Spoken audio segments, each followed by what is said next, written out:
જી બાપા આવું જીરું કરવું હોય ને મેં અત્યારે જ અમારા ગામવાળાને કીધું જે વિડીયો ઉતારવા જવું જોતું જીરું એકવાર હે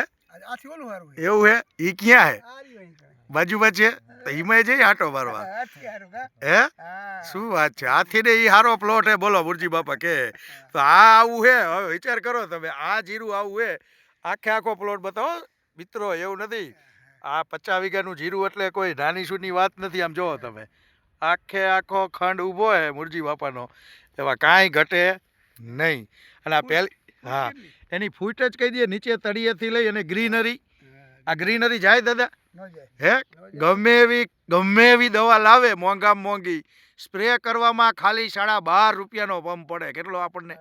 1 કિલોમાં 60 પંપ થાય ખાલી આના 4 થી 8 સ્પ્રે આવે ને તો ક્યારેય પણ તો પણ જીરું થઈ જાય ખોટા ખર્ચ કરે ખેડૂત મિત્રો ખર્ચમાંથી બચો મોંઘી દવા લાવવાની કોઈ જરૂર નથી અને હા 11 મણ જીરું થયું હતું ને ગયા વખતે જોયું ને આજ પડામાં જો મિત્રો આજ પડામાં 11 મણ જીરું આ મલ્ટીપ્લાય પાયું હતું આપણે બરોબર ને અને આ વર્ષે આ જ મલ્ટીપ્લાય પાયું હે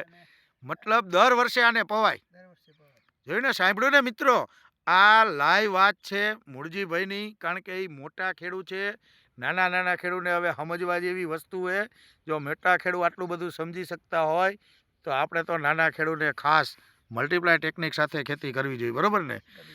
આવી જ રીતે ખેતીની અંદર અવારનવાર અમને પણ સાથ આપતા રહ્યો એવી આશા સાથે હું અરવિંદ પટેલ જય હિન્દ જય ભારત.